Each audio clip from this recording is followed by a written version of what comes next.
Ito po ang inyong nanay Nenita. Ipagluluto ko po kayo ng tupig. Kasi namimiss na po namin ang tupig. Kasi hindi po kami nakauwi ng Pilipinas. Kaya, ito po, at nakakainip nga dahil nasa bahay kami lahat. Kaya po, naisipan ko magluto ng tupig. Ito po ay sarili ko pong version.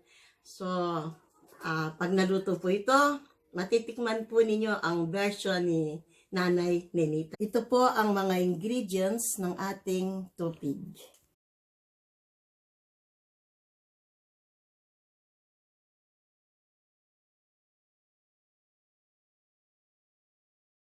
Ilagay po natin itong glutinous rice flour sa bowl.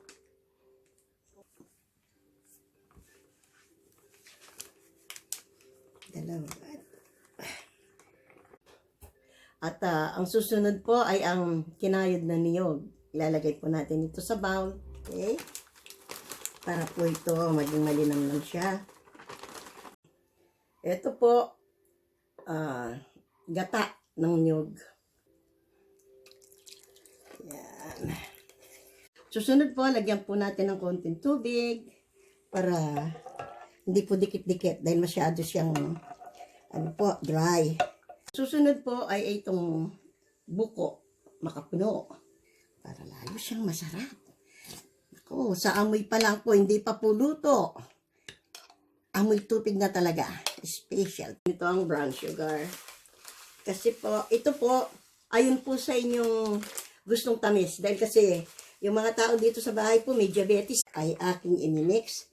Hindi po ganong karamihan nilagay ko sugar. Dahil kasi po, yung iba, may mga diabetes. Lalo na po, yung mga kasama ko sa bahay, may diabetes po sila. Kaya, katamtama lang nilagay ko. At, pag kayo po ang gumawa, kayo na pong bahalang maglagay ng tantsyadong sugar na gusto po ninyo, kung gaano po katamis ang gusto niyo sa cup. Ito po ay kasalukuyan ko po itong imimix at para mahalo po ng mabuti yung nilagay kong mga ingredients po. Haluin ng ganito. Wow. Bango. Wow. Talaga, miss na miss ko na ang tupig. Yan.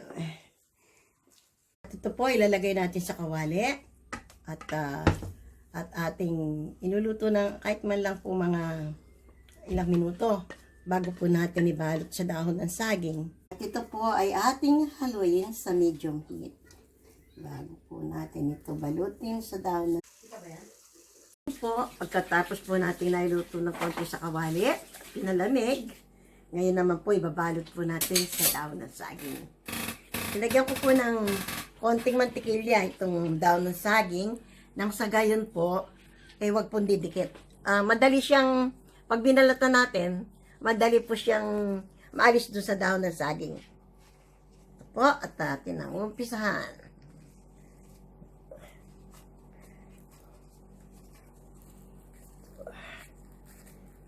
Balot. Mga ganito. Wow, what cute naman. Po siya. Ito na po siya. Okay. Yan. Lagyan natin ng mantikilya para hindi didikit. Madaling balatan. Kain ako.